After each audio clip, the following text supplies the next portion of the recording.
The TBL playoffs are underway, and the BobKast are looking to make a deep postseason run. Welcome into the BobKast. I'm your host, Jay Stevens, right here at the Kokomo Post Sports. And to my right, like always, is the head coach of the BobKast, Chandler Levingston Simon, that is wearing his game day socks. I've never seen you wear these socks before. What kind of goes into making these your game day socks? My mom got me a large pack of Ninja Turtle socks, Okay. and I like Ninja Turtles. I kind of wish we could like show it for everybody on the camera so they could see it, but I know it might hurt your leg to get your leg In up above the theory, table. it'd be like a wild, just put my leg at that. Maybe at 19 he could have done it. Maybe. He's 30 now. And to my left, you already heard him talk. It's Johnny Griffin Jr. And Johnny is not only a BobKats player, he is a singer. You can find his music on Apple Music as well. Johnny, I hope at some point during this show we can hear you sing. Yeah, we can make that happen. Sure. Because I know that some of us have heard it. When I've been on the show, we haven't heard Johnny sing. So we have heard him sing the anthem, I believe this year. I know we've heard it last year. What's it like for you to sing the anthem before a game? Oh man, I'd be so nervous. I don't know why.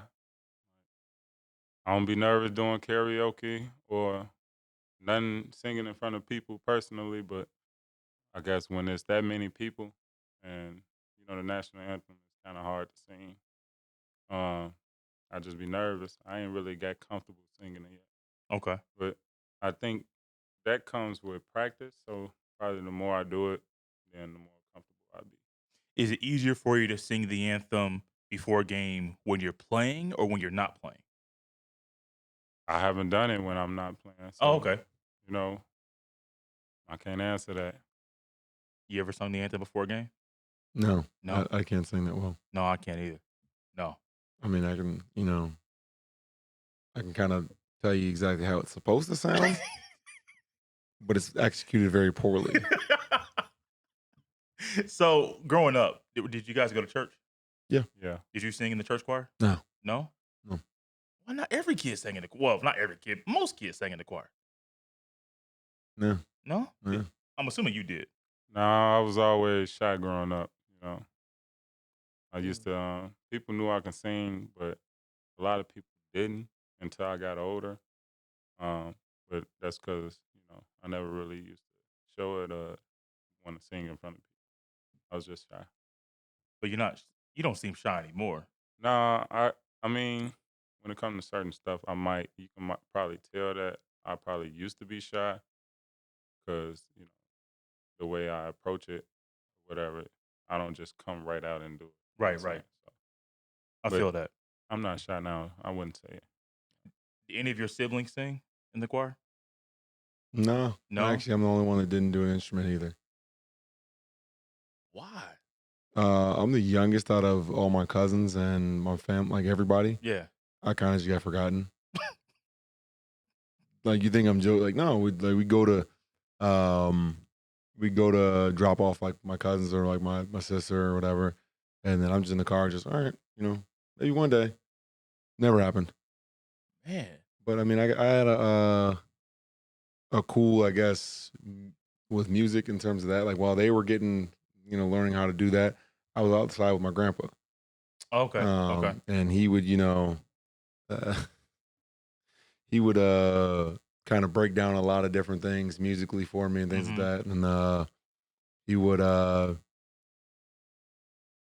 guess I could say, so my grandpa actually, like I said, I think we talked about it. He was in the music industry. Yeah. So he won a Grammy or two, and then so he would always tell me like, yeah, no, this was recorded here and there. Like I get like the music history of stuff. Yeah. And then he'd be like, yeah, he was a dope fiend.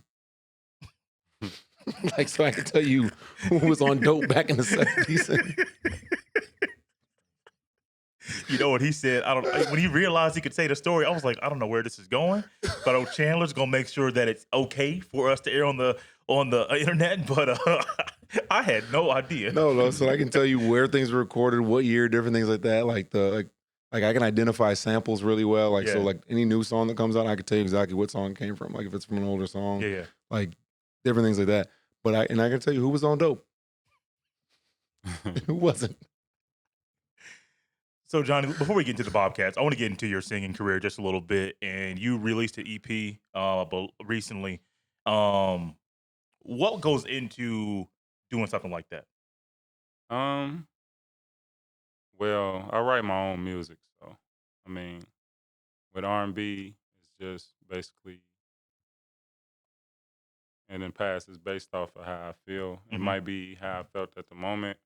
I mean, I done wrote songs based off of past relationships, or past experiences I done had.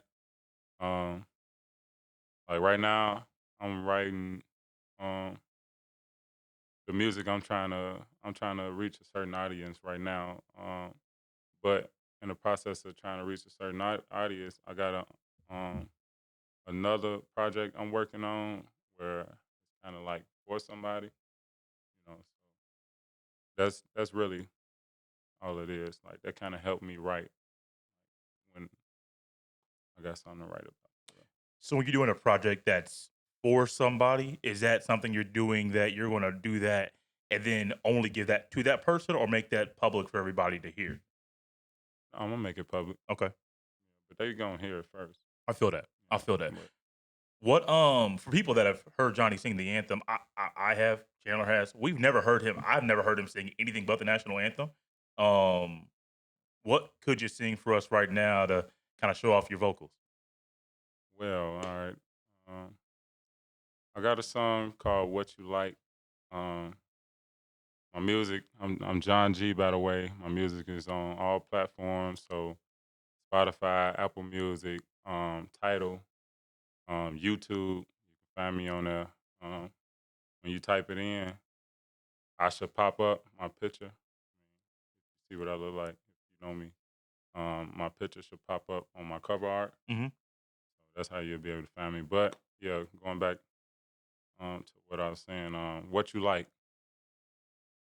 That's actually the first song that I released last year in March. Um, so "What You Like" was basically about. I wrote it for somebody, but it was like a past experience, and then it was like a present. So it was like kind of both, like that helped me finish the song. Okay, But yeah, because you wanted me to sing a little bit, go huh? for it, man. Yeah. I saw Chandler just leaning in a little bit, trying to make sure you heard it properly. All right, I'm gonna sing a little 4 bars of it. Okay. Right, see, this is the shy part that I was talking about. But no, yeah, I was like, baby, you know just what I need. They hate that you was meant for me. I need your body next to me. I'm fiending for your energy. And then, I kind of get into that's part of the hook right there. But yeah, So when you're at the house, do y'all ever hear him just bust out like that? I mean, I have. You have. Yeah, when he was living at the player house and I was too. Yeah, I've heard him sing in the house. I need to get y'all in the group. I know you was the one when you were a kid that didn't join the choir, but it's time to join that group. Oh, I have nothing to contribute. The New Age Temptations. Let's make it happen. I mean, I can give him some background, some. That's all I got. That's it. You seen the movie, huh? Yeah, that's it. That's all I got. Do you ever do music videos? I haven't yet, but I'm saving my money up to actually release my first music video this summer. That's what's up. So, that's what's up. What's also is what's up. What's that? That's it. What's also what is also up this week with the BobKats is the TBL playoffs start. Game Tuesday. If the BobKats ended up winning that game, they will advance to play Thursday against St. Louis. Saying it that way because this is being recorded prior to that game being played. But for Chandler, this week is big. You guys have been building to make the playoffs. I think the goal at one point was to be at the top of the division, to not be in the play-in. That goal was not accomplished, but the goal is still out there to win a TBO championship this year.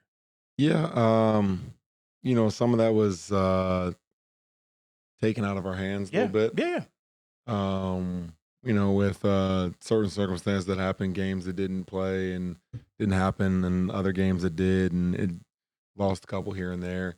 So I mean, it was a combination of both. But it's unforeseen circumstances, like when the tornado hit was it last week or week before last? Yeah. Knocked out power. That was a game that needed to be played, but because of the situation, that's a safety issue. Right. You can't right. really, it's out of everybody's hands. Yeah.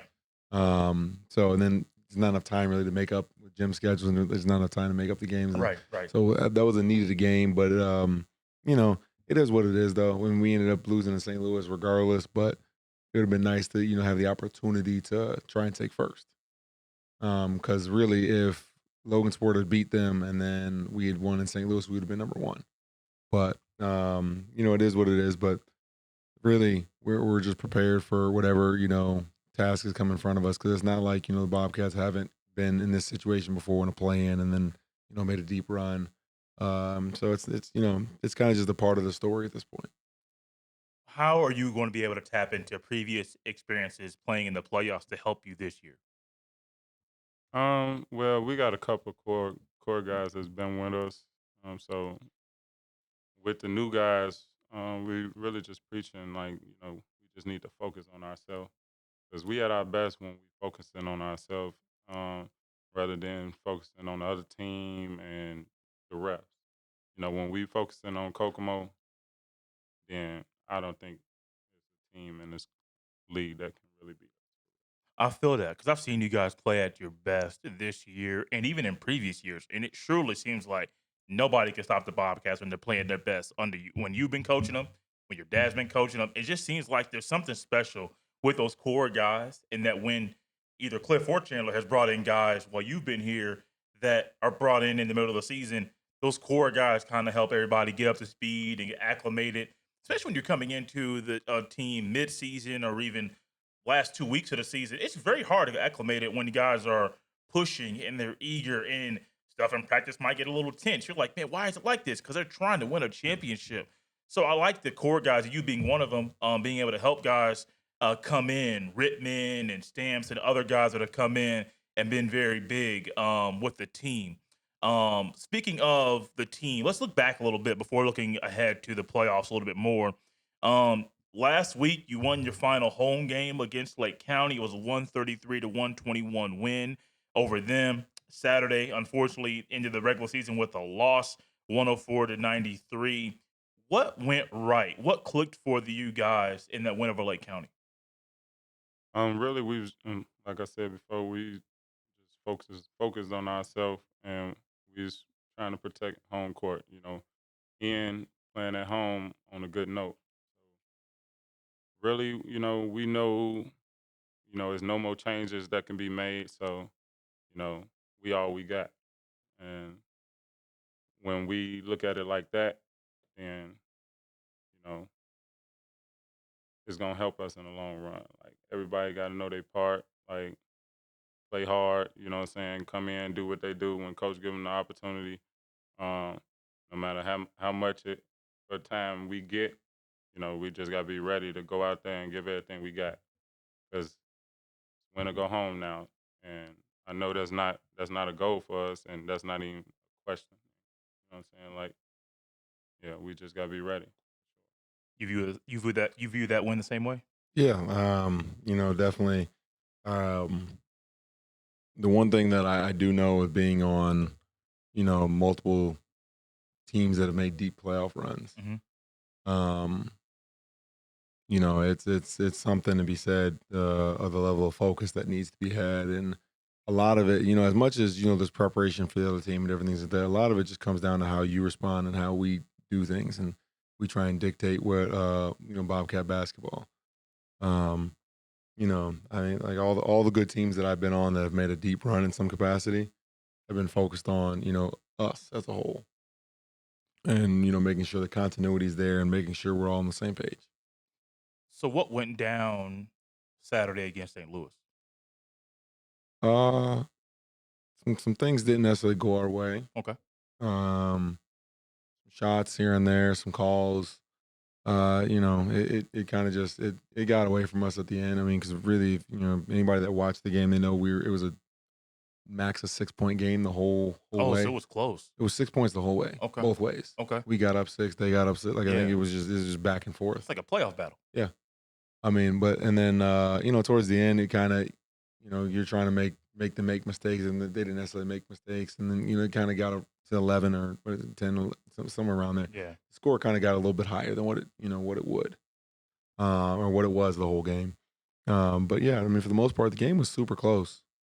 I mean, the one thing I'm happy about is we had a great turn the corner moment in terms of like everybody was just focused on what something didn't go our way. Everybody just said, you know what, we're just gonna work harder. And that's kind of been one of the things that we've been talking about this season as a whole is don't complain, work harder. So I mean, you'll probably notice that with the shirts that we have. Like it says that on the shirts that we have. Don't complain, work harder. And then we've also been implementing like this new I guess it's a 3-word like kind of mantra.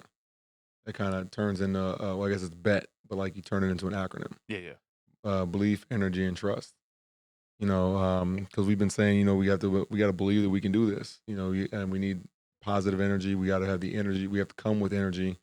So energy's been a big thing with us because we've always said our energy is contagious. So when somebody comes in with poor energy or different things like that, it's infectious. It brings everybody down. So we've been saying, hey, you know what? It may not necessarily be your night.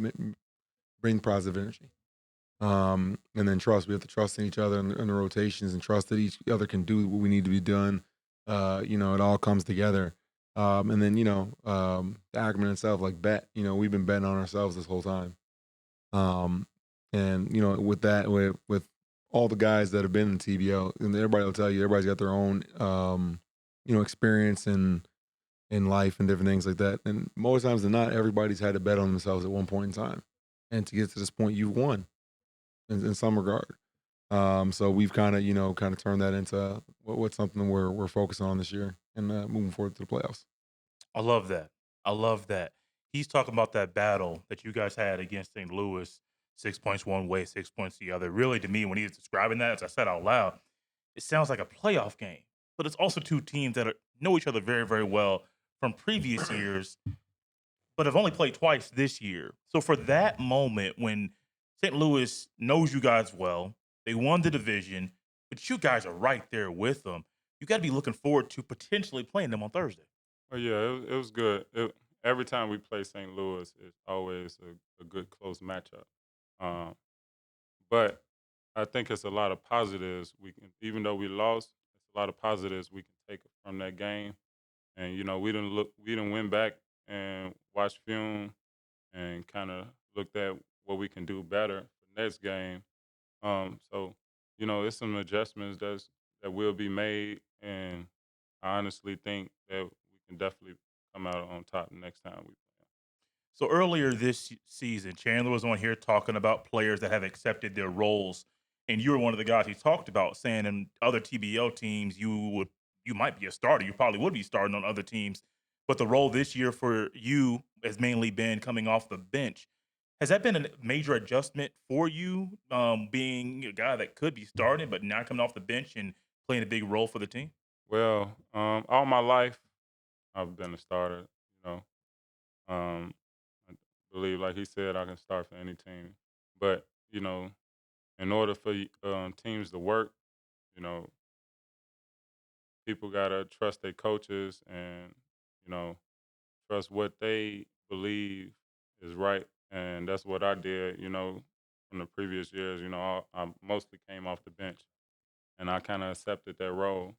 So even though I might not get as many minutes as starters, I'm gonna produce in any way I could, like a starter would. So what's some things you have to do, Johnny, to help the Bobcats make a deep playoff run? But honestly, I got to be locked in for sure, and I just gotta do what I've been doing all year. Um, I don't believe it's a team out there that can really that really have anybody that can match my energy for real when I'm locked in. You are an animal on the boards. Yeah, For sure. I mean, I would say for sure, and to the point too about him coming off the bench as well. Johnny's our sixth starter. Yeah, I like that. I mean, that's the way I look at it. You know, although he started games for us, sometimes he come off the bench. Like I said, depending on how everything's going, Johnny a lot of times will get more minutes than whoever we're starting. You know, and a lot of time too, like I said, he's doing things that a lot of guys that are starting this league don't do and can't do. I mean, that's also why, like, I've talked to, I've kind of input and saying, hey, he should be sixth man of the year. Is it always something that pops up on the stat sheet? Not always, but you know, at the same time too, the presence is felt where he is, you know, in that category of the Lou Wills, the J.R. Smiths, the you know, all those guys that basically, you know, that have made a name for themselves. You know, not necessarily always starting, but they're, you know, everybody knows them. Everybody knows what's going on. They know they're okay. He's on the scouting report. His presence is felt. Different things like that. That's the one thing I've been, you know, saying he's been an X factor for us this year. Every single one of those games that, you know, we won, even, you know, every single game we played, he's been ahead of impact. A big impact. A very big impact. One thing I wasn't able to do because I wasn't in Kokomo at the time was watch you two play together or play against each other. Would you have any trouble boxing him out when he was still playing? I want to talk about now because I'm sure you can box him out now. But would you have any issues boxing him out when he was playing in the TBL? No issues at all. Now, on the other hand, yeah, Chandler has some problems. Yeah. You want to take that? I don't think nobody can really box me out, to be honest. So that's fair though. I'm waiting for it, Chandler. The thing about Johnny is, and this is what I, you know, due to a lack of athleticism on my part, I'd have to catch Johnny when he's not paying attention. Right. You know, I'm gonna get a couple boards here and there because I'm gonna get him when he's not paying attention. But that doesn't happen all the time. It's like it's far and few between. It'd be like miscommunication or something like that. But I was gonna get one or two, but it wasn't necessarily all the time. Also, Johnny's strong. Like I got joking. I'm gonna call him strong man. Like, you know, I'm like, I don't have time for that. I'm about to wrestle with you. You know, like when I was playing, I was like, nah, I'm good. I don't really, you know, man, you got it. I'm a good back on defense. Cool. Offensively, best bet is, hey, we're just gonna lock each other. We're gonna be right here, and I got to get him early. That was my best bet. If I didn't get him early, it was over. He got it. I'm fouling you. I ain't got nothing to say. I was waiting for it. No, I was waiting for it. The thing that I will say, Johnny, the one thing about guarding Johnny that I hated was that little crossover back and forth that he does. On the wing? Yeah, because it's super annoying. Because, like, it's okay. Is he like, because he'll just sit there and cross back and forth and just take you back and forth. And then he decides that he's going to go one way. But there's no consistent number of back and forths he's going to do. Like one thing that like I've always prided myself, like I'm always gonna be prepared and I'm gonna do scouting report and then I'm gonna know what people's tendencies and things like that. There was no rhyme or reason. Well, in his mind there's a rhyme or reason, but to everybody else on the outside, I can't tell you what that was. I haven't figured it out yet. You were his coach. Yeah, I haven't figured it out. You still can't figure it out? You would think you would be able to figure that out by now because you see him every day and you know tendencies. Because the one thing is I know there's a max number of them that he's gonna do. What's the max number? 4 or 5. Okay. Because at that point, he's already at the basket. That's the crazy part. You're saying 4 or 5, and in my mind, I'm thinking 8 or 9. No. But by 4 or 5, he knows he got you moving. Yeah. And then he sees that little opening, and he going to take it. It could be 1, it could be 2, it could be 3. But I know that 4 or 5, he's already at the basket. At that point, it's over for you. Where'd that move come from? With the cross? Yeah. I kind of learned it in college.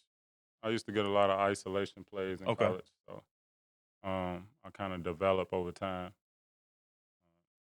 Yeah, you know, I got like 2 or 3 like signature moves that you know that every player really need. Like in basketball, you got your spots. If I get to my spot, then it's pretty much a basket. Okay. So you get to your spots and you're good to go. What are your spots? I don't want to give out too many of his secrets because he's still playing. Yeah. You're not playing right now. What were your spots when you were playing? Anything off of pick and pop. Okay. If I set a screen out and I popped, it was immediately going up. Are you a pick and pop guy or more of a pick and roll guy? I think I rolled 7 times. 7 times in 7 years. I don't know if it was 7 years, but it just felt good to say it. No, there was like a running joke at one point. Like Johnny would tell you, like my dad would be like, "All right, when Chandler's gonna set the screen, he's gonna pop," and then the next play I'd purposely roll, and he'd be like, "Okay, let's do something we're gonna do like in a game." Like he would do that. That'd be like a regular thing. I'm like, I'm gonna roll. I'm gonna roll, and then I think I rolled a couple times. One of them, I think I set the screen for Hawk, and he hit me. And I got an and one. Like, I'm not gonna roll most of the time. What am I gonna do that for? If I rolled, I was passing the ball. I caught the ball just to draw attention, kick out. Gotcha.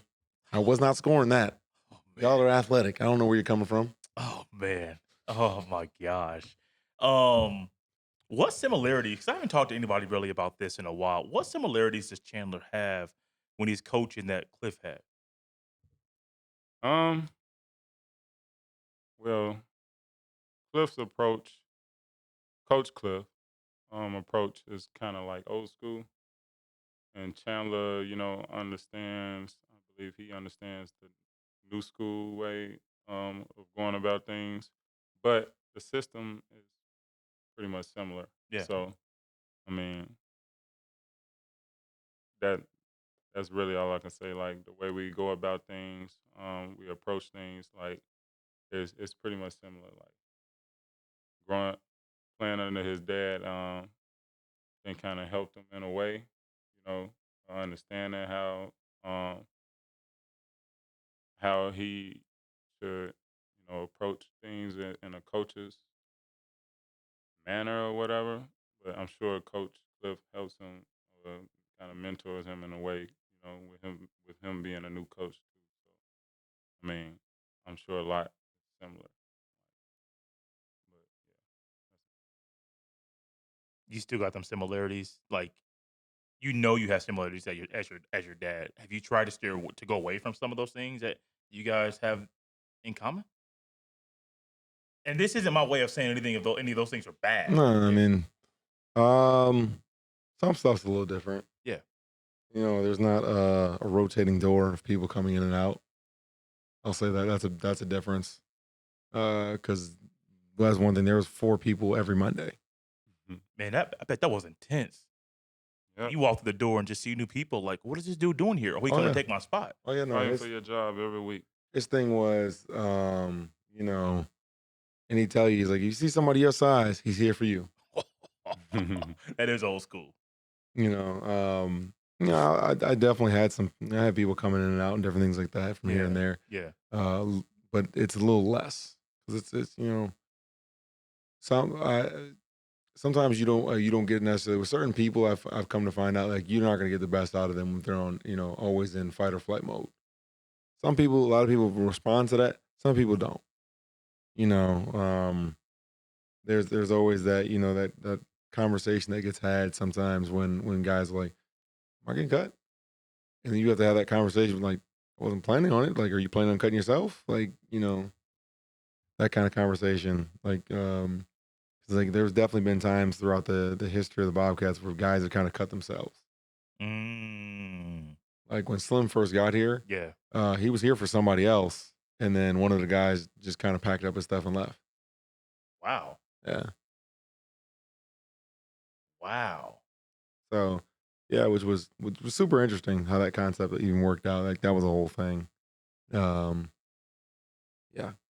Wow. Didn't know that.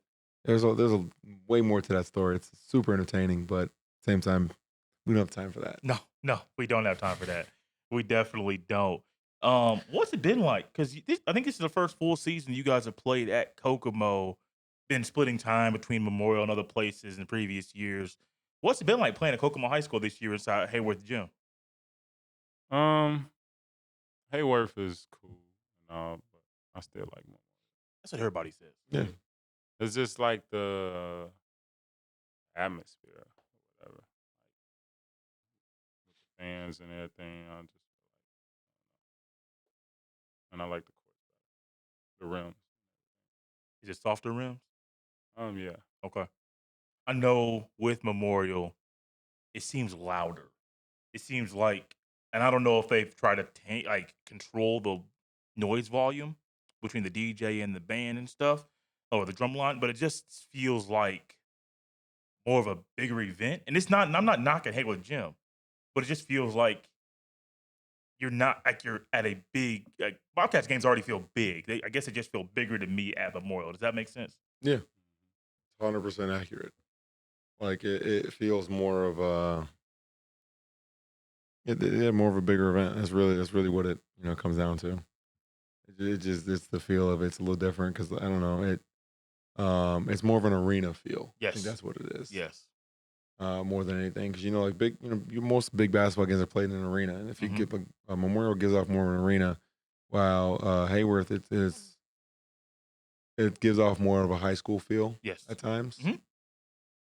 Which isn't bad or anything, No. but it just but the whole, but Memorial is it's a different vibe. Yeah, it's definitely a different vibe. We're going to wrap it up here with this.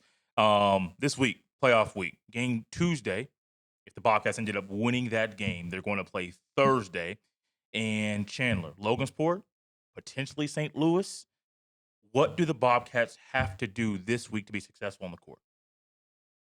It's going to be control the pace of the game, turnovers, limit them, and hopefully cause them to have more than us. And then the last thing is going to be free throws. That's been a struggle this year. But we make free throws. It definitely adds a couple points and puts us in a better situation. What do you have to do, Johnny, for you to be successful this week in the TBL playoffs? Just take it one game at a time. Logansport, we got Logansport up first. So, we're going to focus on what the coaches prepare for us, the game plan, and just try to execute that. That's Johnny Griffin Jr. He's a forward on the Bobcats. That's Chandler Levingston Simon wearing his game day socks. He's the head coach of the Bobcats. I'm your host, Jay Stevens. We'll see you next time.